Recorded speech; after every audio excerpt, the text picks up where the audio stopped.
আচ্ছা, বিজেপির সদস্য সংগ্রহ অভিযান, এই সদস্য সংগ্রহ অভিযান তো চলছে, কিন্তু এই সদস্য সংগ্রহ অভিযানে যদি টার্গেট পূরণ করা যায় তাহলে কি হবে?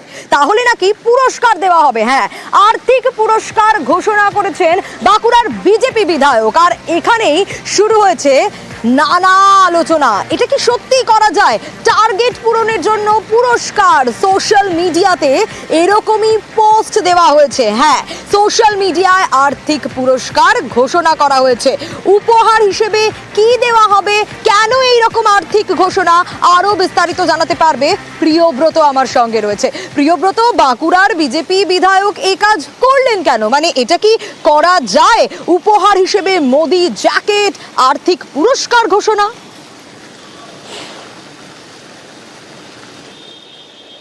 দেখুন, সে নিজের মুখে হয়তো আর্থিক প্যাকেজটাকে কোনোভাবে উপহার বলছেন, কিন্তু এটা যে পুরস্কার, এটা কিন্তু পুরস্কার পরিষ্কার তার যে পোস্ট করেছেন সেটা থেকে। কেননা কয়েকদিন আগেই তিনি পোস্ট করেছিলেন, তখন কিন্তু অনুরোধ করেছিলেন দলের নেতাকর্মীদের, বুথ সভাপতিদের এবং মণ্ডল সভাপতিদের, কিন্তু তাতে যে কাজ হয়নি, সদস্য সংঘ বাড়েনি, সেটা কিন্তু প্রমাণ করলো আরেকটি পোস্টে, যেখানে তিনি বলছেন যদি 150 সদস্য সংঘ করেন সেখানে ক্ষেত্রে আপনাকে মোদির জ্যাকেট পাবেন, এবং অন্যদিকে যদি 75টি সদস্য সংঘ করেন সেক্ষেত্রে পাবেন 100 টাকা নগদ। আর এই ধরনের আর্থিক প্যাকেজ যে ঘোষণা করা যায় না, সেটা কিন্তু জেলা নেতৃত্বের কথাতেই একদম পরিষ্কার। তারা দাবি করছেন এই ধরনের প্যাকেজ তিনি কি ঘোষণা করেছেন সেটা কিন্তু একেবারেই তাদের কাছে কোনোটা অজানা।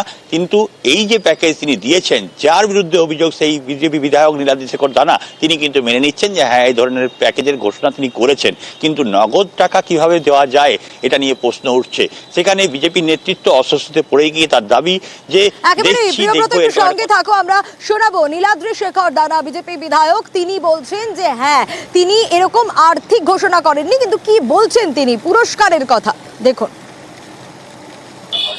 এটা একটা কর্মীদেরকে একটা উৎসাহ জাগানো, মাঝে মধ্যে একবার করে উৎসাহ দিতে হয় না, তো সেই উৎসাহ দেওয়া হচ্ছে।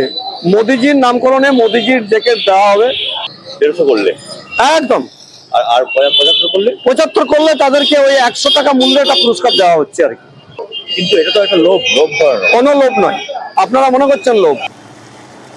আর এই গোটা ঘটনায় বিপাকে পড়েছে বিজেপি। তারা অবশ্য বিধায়কের থেকে দূরত্বেই থাকছেন। যে সদস্য সংগ্রহ অভিযান চলছে সেখানে আমরা চেষ্টা করছি সর্বোচ্চভাবে, সর্বোচ্চ পর্যায়ে যাতে সদস্য হয়। আর সেই ক্ষেত্রে আমরা রাজ্য বিজেপি যেমন বিভিন্ন জেলার যারা সর্বোচ্চ পর্যায়ে আছে তাদেরকে সম্বর্ধিত করছে। সম্বর্ধনাটা মাননীয় বিধায়ক কিভাবে করতে চাইছেন সেই বিষয়টা সম্পূর্ণরূপে আমার কাছে জানা নেই, তবে আমরা এই ধরনের যে ব্যবস্থা, আর্থিক ব্যবস্থার কোনোভাবেই ভারতীয় জনতা পার্টি ব্যবস্থার মধ্যে নেই। আর সুযোগ বুঝে কটাক্ষ করছে তৃণমূলও, বলছে দেউলিয়া হয়ে গেলেই বোধহয় এরকম হয়। বিজেপির কোনো জনভিত্তি নেই, জনগণের মধ্যে ওদের কোনো সমর্থনই নেই। জোর করে মেম্বারশিপ করবো বললে কি হয়? যে দলটা কোনো মানুষের জন্য কাজ করে না, যে দলটার কোনো সোশ্যাল অ্যাক্টিভিটি নেই, হঠাৎ করে আমার মেম্বার হও কেউ মেম্বার হয়? আমি দেখলাম একটা লেখা পড়লাম তো, যেখানে বিজেপির এমএলএ বলেছে যে 75টা মেম্বার করতে হলে তাকে 100 টাকা করে দেওয়া হবে। চিন্তা করুন, টাকা পয়সার প্রলোভন দেখিয়ে দলটার মেম্বারশিপ করতে হচ্ছে। মানে দলটার কি দুরবস্থা, কোন জায়গায় পৌঁছেছে।